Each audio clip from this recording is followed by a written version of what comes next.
estava lidando com um zombeteiro. É. Encerrou. Ah, beleza. Não deu. E aí pediu para falar com o São Luís. Ele falou pro São Luís: poxa, como é que você deixou esse negócio acontecer? Eu tô aqui fazendo um trabalho sério. Eu chego um espírito piano aqui falando que é pintacil, pô, tu tá de brincadeira comigo. Ele falou assim: deixei para te ensinar uma lição. Evocai as pedras e as pedras responderão. Muito cuidado. Muito cuidado. Não é porque uma pessoa chega aqui e fala que é não sei o que é aquilo, que você tem que acreditar. Porque são seres como vocês aí. Não tem criminoso, não tem enganador, não tem estelionatário, não tem gente de má fé, não tem gente perturbada. Aqui também, meu filho. Então, toda vez que você tiver numa comunicação, tem que ter muito cuidado. Todo cuidado é pouco. Isso aqui é coisa séria. Isso aqui não deve ser feito por iniciante. Tem que ter experiência, tem que ter anos de estudo e experiência para fazer isso aqui. Isso aqui não é brincadeira. E aí o Kardec ficou tão chocado com isso que ele falou assim: olha, eu vou ter que escrever um livro advertindo desses perigos. E aí ele escreveu O Livro dos Médiuns. E depois você pode dar uma olhadinha. Você abre assim, ó, tá escrito assim: Os Perigos da Mediunidade. Ele escreveu um livro para falar dos perigos. Pra gente ter uma ideia de que não é brincadeira. Mas, Vilela, cirurgia cardíaca é brincadeira? Claro que não. Uma cirurgia no cérebro? Cara, tudo que é muito profundo, muito importante, Requer cautela, requer estudo, requer preparo. Você vai colocar uma criança para pilotar um avião? Não vai. Né? Mediunidade também. O termo médium, o que é um médium? É um Intermediário. canal? Um canal, um intermediário. Qualquer um pode ser médium? Não. Há uma... O Chico Xavier era um médium. Nossa, um dos maiores. Mas ele não era bom? Se ele era maior, ele não era médium. Maior. Ele era máximo. Pode ser médium. Médium é um cara que tá numa... Ele era Tem um máximo, então, médium, pequeno. Pequeno, ele era um médium máximo. Médium máximo. Mas vamos lá, o que é um ele médium? era um máximo, cara. O médium vem de um intercâmbio. Porque qual que é a ideia aqui? Eu tenho uma inteligência... Esse termo foi cunhado pelo próprio Kardec. Tá. Ele queria falar: que nome que eu dou para isso aqui? Intermediário. Intermediário. Um médium. Porque ele faz uma mediação. E aí é uma coisa legal isso. Isso é muito, muito legal. Médium não é um microfone. Porque se o Vilela vem aqui e fala no microfone, vai gravar idêntico ao que você falou. Sim. O médium não. O médium é um tradutor. Interprete. Ele é um intérprete de Libras. Tá. Então você diz assim: olha, existe o máximo, o médium e o mínimo. Isso. E o cara de Libra tá olhando para você e falando assim: caramba, como é que eu vou fazer um sinal para traduzir isso que o Vilela falou? Danado, eu vou enforcar ele quando acabar essa tradução. Porque como é que você põe isso na língua de sinais? Então o médium, ele é um intérprete. Ele percebe e ele traduz. Ele interpreta. Então sempre tem um filtro. O Chico dizia uma coisa incrível. Ele falava assim: um bom médium consegue trazer 25% do original. Um bom. Um bom. Sempre vai ter perda. 75% é ruído, é perda, é interpretação, é um pouco da fantasia da pessoa. É o que ele colocou. Daí mais um cuidado que a gente tem que ter para filtrar. Não dá para você pegar aquilo em bloco e achar que aquilo... Agora, tem uns Chico Xavier da vida, então, que é uns pontos fora da curva. Essas pessoas são escolhidas porque, como elas são o missionárias, Espírito falou, né? ele estava esperando o Kardec. São escolhidas. São escolhidas. São escolhidas. Desde Não tem a pequeno, menor você dúvida. acha? Eu acho que uma Mahatma Gandhi é um escolhido. Tá. Eu acho que uma irmã Dulce é uma escolhida. Uma Madre Teresa de Calcutá. Um Martin Luther King. Eu acho que esses seres, eles vêm aqui. São irmãos mais velhos. São espíritos mais maduros, e eles vêm aqui para dar uma mão, eles vêm aqui no terceirão para dar uma ajuda pra gente. Tá vendo que a gente tomou recuperação, tá correndo aqui de tomar bomba, aí eles vêm para dar um apoio pros manos. É isso. Vem em missão de ajuda. Vamos falar Um sobre... Einstein. Mas você falou do Chico Xavier. Vamos falar sobre a história dele, cara, que é muito fascinante. É. Quem é esse cara e por que a importância dele? Porque tudo que você pensar em termos de mediunidade, em Chico Xavier é superlativo. A gente tem uma imagem, coloca a foto dele, nem essa tanto. Dele com Pinga Fogo. Aquela famosa imagem, né, dele com a mão na cabeça aqui e escrevendo, né? O método dele era escrever. Ele escutava ou vinha direto na cabeça dele? Como que é o processo? Mas fala sobre a vida dele, eu queria conhecer mais sobre ele. Primeira coisa, você veja que ele tem problemas sérios nos olhos. O quê? O Chico, ele tinha vários problemas oculares, vários. Não era Aquela cego? Não, ali ele tinha, naquele olho ali, aquele esquerdo, né, pra gente o esquerdo, eu acho que ele tinha 10% de visão. Tá. No olho de cá ele devia ter uns 30% de visão. E mais uma hipersensibilidade à luz. Então esse gesto dele de fazer assim Tá. é por causa da hipersensibilidade à luz. Ele tá Entendi. tampando Para se concentrar também, né? para se concentrar e para não doer os olhos. Entendi. Tem nada de místico. Eu achei que era alguma coisa. Não, era só para tampar aqui, ó. Por causa da visão dele. Só para. E quando que ele começa? E aí tem vários processos nele, olha só. Tem o processo em que a mão dele se move e ele não sabe nem o que está escrevendo.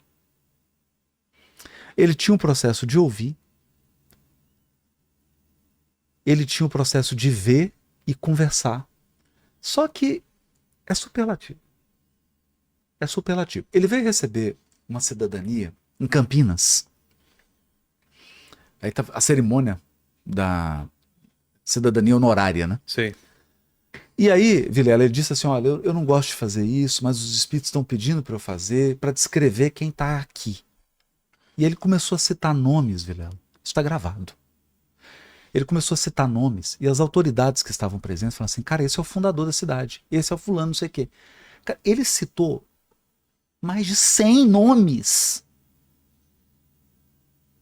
É assustador. É assustador. Assombroso. Então, assim, é um ponto muito fora da curva, sabe? Muito fora da curva. Eu acho que seres como esse vêm aqui, e mais a bondade, né?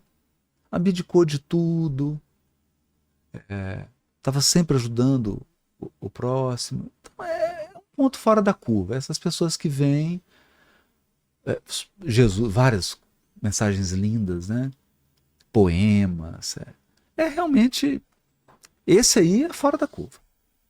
E como que foi a vida dele? Foi Ele muita luta, ao né? final Aí foi você vê a questão doença. da argila, né? Você vê a questão da argila, o tempo todo ali, moldando, tendo que lidar com uma série de dificuldades, né? Mas é uma pessoa muito doce, né? Pessoa muito bondosa, e eu acho que ele foi superando ali os obstáculos e foi produzindo um fenômeno. E ele, qual que era o mestre dele? Quem ele Ah, escrevia? ele tinha um guia, né? Um guia. Espiritual, que é o Padre Manuel da Nóbrega, um dos fundadores da cidade de São Paulo, que se identificava com o pseudônimo de Emmanuel. Exato, mano. Esse era o que conversava e orientava ele. Conduzia ali, tá? Até para se proteger, né? Se proteger. Porque tinha muitas ciladas, né? Por exemplo. Uma vez chegou um grande empresário e falou assim, Chico, meu segundo filho morreu num acidente e eu queria que você recebesse uma mensagem dele. E o Chico falou assim, mas não é assim que funciona. Eu não ligo para lá. O telefone só toca de lá para cá. Ele falou, não, Chico, você não está entendendo. Abriu o paletó e tirou um talão de cheque. Eu preciso receber uma mensagem do meu filho. Aí o Chico falou assim, não, meu irmão, você não está entendendo. Eu não tenho como provocar uma comunicação. a iniciativa é de lá para cá. Ele falou, Chico, quanto que você quer? Ele falou assim, eu quero que você guarde o seu talão de cheque, porque o seu primeiro filho morreu num acidente de moto, porque você deu todo o dinheiro para ele, nunca ensinou disciplina. Rapaz, começou a descrever tudo. E o seu segundo filho, vocês estão processando o caminhoneiro, mas o caminhoneiro não tem culpa. Porque aconteceu isso, isso e isso. O cara ficou assim, ó. Guardou o contra-cheque, o talão de cheque e foi embora. Né? É um negócio absurdo. É assim, surreal. Surreal. De falar nomes, ele vinha na cerimônia de cidadania honorária, ele olhava para nunca te viu e falava, Vilela. Chamava todo mundo pelo nome. Falava da tua vida. Tudo, tudo. Porque os espíritos, eles têm Ajudavam acesso... ele. Não, ali, mas aí é assim, né? Porque também nós não podemos imaginar que os bons espíritos são gente à toa que está à nossa disposição para ficar satisfazendo nossa curiosidade. Por que eles faziam isso com o Chico? Porque ele é um missionário que estava aqui para mostrar que nós somos imortais. A missão dele era trazer a prova de que nós somos imortais. Então os espíritos faziam isso no sentido de semear essa ideia, por isso que isso acontecia, não era por curiosidade, né? Senão não imaginar os espíritos tudo à toa lá, falar, ai, quem que eu vou entreter agora? Não é assim, né? Eles têm mais o que fazer. No caso dele, do Chico, faziam porque sabiam que aquilo ia impactar. Caso das mães, né? O quê? Tem um senhor aqui, eu só não vou citar nome, tá? Claro, claro. Era uma família judaica aqui de São Paulo, muito rica, e perderam um filho de 22 anos. Vilela, esse pai ficou tão transtornado, porque primeiro que o filho homem para um judeu é uma coisa muito forte, né? E a morte foi assim, uma morte brutal, um acidente. Esse pai ficou tão transtornado que dava 6 horas da tarde, ele ia para o cemitério e dormia em cima do túmulo do filho. Cara. Ficou translocado. Translocado. E aí um amigo deles falou assim, vocês precisam ir em Chico Xavier. Não, mas nós somos judeus. Não, vocês têm que ir no Chico Xavier. Vilela, eles foram no Chico. Aquelas reuniões começavam, né, de tarde e até na madrugada. E o Chico recebeu uma mensagem do filho. Agora, detalhe. A mensagem estava em hebraico. Um trecho da mensagem em hebraico. Então, a hora que o Chico, porque o Chico gostava de ler as cartas, ele recebia todas, a hora que encerrava, ele levantava e lia as cartas. A hora que ele falou o nome do filho desse homem, ele e a mãe começaram em prantos. Aí ele falou assim, eu preciso que o senhor venha aqui porque está em hebraico. Eu não sei hebraico.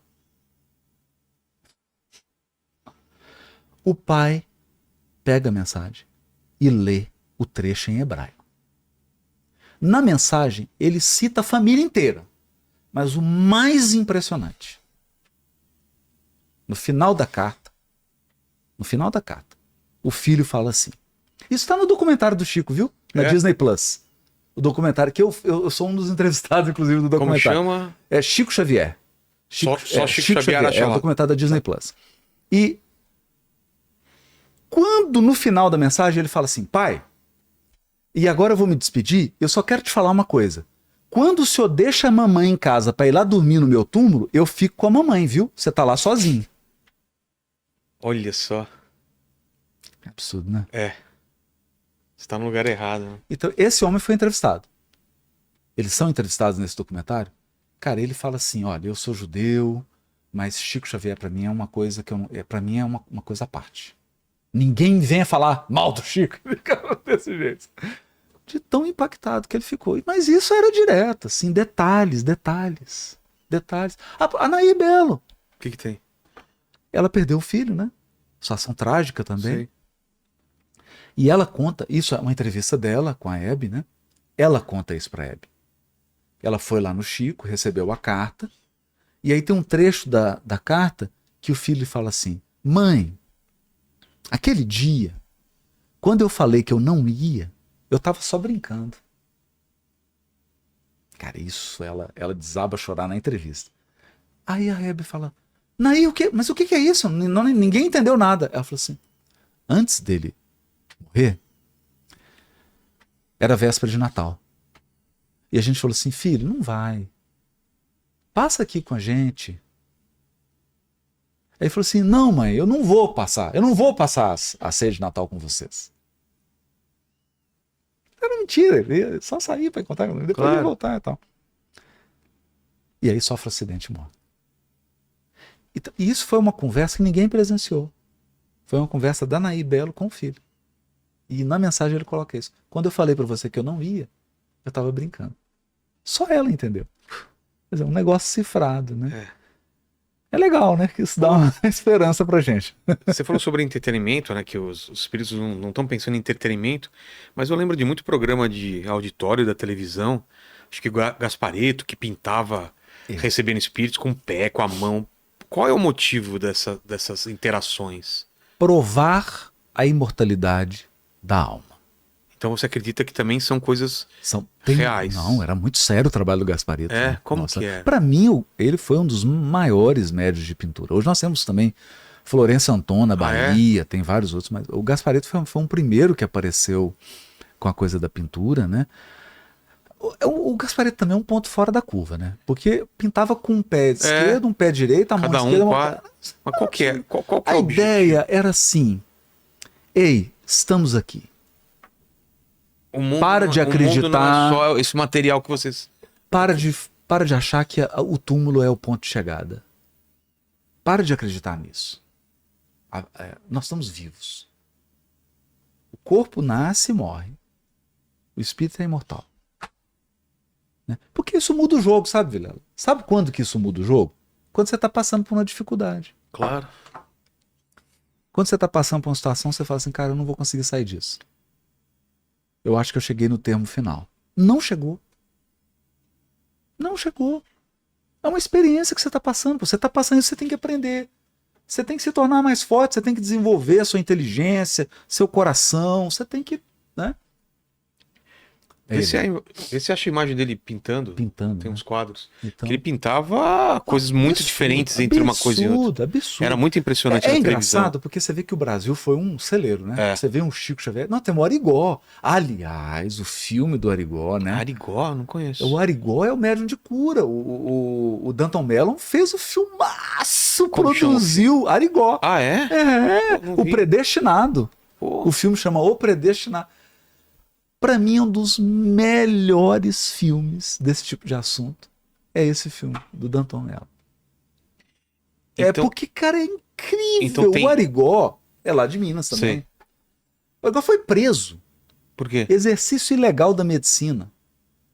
E aí, na cadeia, ele pegou um canivete e começou a operar preso na cadeia. Era o Dr. Fritz. Ele cortava, Dr. Fritz, famoso. cortava os outros, assim, enfiava o canivete no olho, fazia cirurgia, abria a cabeça, abria o estômago. O Gasparetto. No Jô Soares. No Jô Soares. E assim, você vê assim, a qualidade do quadro, né? O quadro que revela dentro daquele percentual, né, Vilela? Que o médium é um intérprete. Claro. Reproduz com absoluta originalidade. Mas era muito próximo, né? Os quadros são incríveis, né? E muito rápidos. E o Arigó operava, cortava. Ele foi preso, então? Foi preso, operou dentro da cadeia, depois cumpriu pena. Esse era ponto fora da curva. Ponto fora da curva também. Então a gente sempre tem são vários tipos de mediunidade, né? E modelos, pessoas que vêm com essa lição, mostrar pra gente que... Alguns é pra cura, alguns é pra conhecimento, para conhecimento, pra fala, pra... Alguns são esses pra cura. Ele é o Arigó. Esse é o Arigó. Tem aí o filme, eu acho que é o Predestinado. É muito